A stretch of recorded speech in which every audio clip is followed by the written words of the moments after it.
दोस्तों, लोग सोचते हैं हम ज़्यादा बोलेंगे, ज़्यादा बातें करेंगे या दिन भर बेमतलब की बातें सोचते रहेंगे तो हम बुद्धिमान हो जाएंगे या बुद्धिमान समझे जाएंगे। लेकिन बुद्धि का विकास कैसे होता है, आज आप समझ जाएंगे।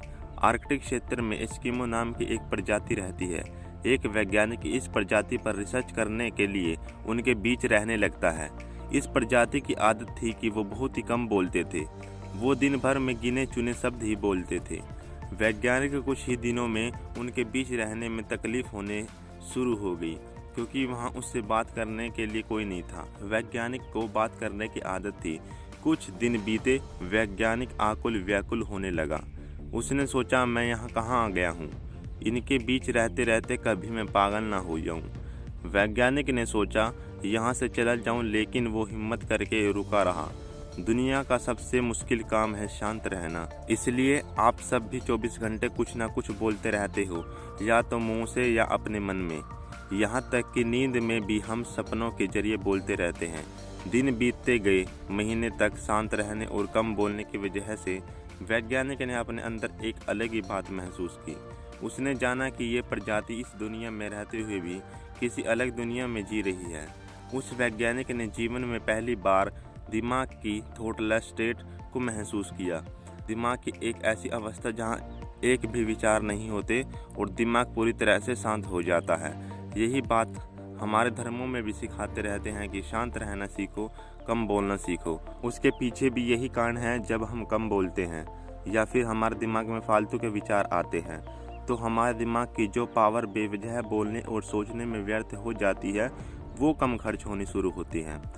और जब हम फालतू की चीज़ों में अपना पावर खर्च करते हैं तो हमारी एनर्जी बचती है और हमारा फोकस बढ़ता है और बुद्धि का विकास होता है। स्वामी विवेकानंद जी का एक दिन में 700 पेज की किताब को पढ़ लेना और याद कर लेना, ये सारी शक्ति उन्हें कहाँ से मिली?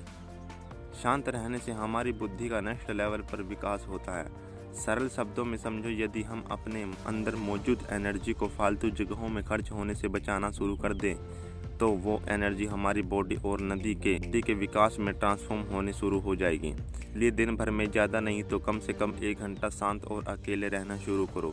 इससे आपको कुछ ही दिनों में अपने जीवन में बड़े बदलाव देखने को मिलेंगे। याद रखना, जितने भी लोग महापुरुष बनते हैं वो अपनी गलत दिशा में बह रही एनर्जी को बर्बाद होने से रोकते हैं और फिर वही एनर्जी सही दिशा में ट्रांसफॉर्म्ड होकर उसके जीवन को बदल देते हैं और वो साधारण से असाधारण बनने लगते हैं। इसलिए हर दिन कुछ देर शांत और अकेले रहना सीखो और कम बोलना शुरू करो। दोस्तों, मेरे पास आपको बताने के लिए बहुत सी बातें हैं जो आपको किसी बुक में नहीं मिलेंगी। अगर आप उन बातों को जानना और सीखना चाहते हैं तो कमेंट में यस लिखकर ज़रूर बताएं। आपके कमेंट से ही मुझे पता चलेगा कि कितने लोग इंटरेस्टेड हैं। यदि आप ऐसी और गहरी बातें जानना चाहते हैं तो हमारे चैनल को अभी सब्सक्राइब या फॉलो करें। दोस्तों, पोस्ट अच्छी लगी हो तो शेयर करना। शेयर करने में कोई पैसा नहीं लगेगा, लेकिन इस वीडियो को देखकर दूसरों की मदद होगी, इसलिए इस पोस्ट को शेयर भी करें। मेरा विश्वास कीजिए, यह चैनल आपकी ज़िंदगी बदल देगा। इसे अभी सब्सक्राइब करें।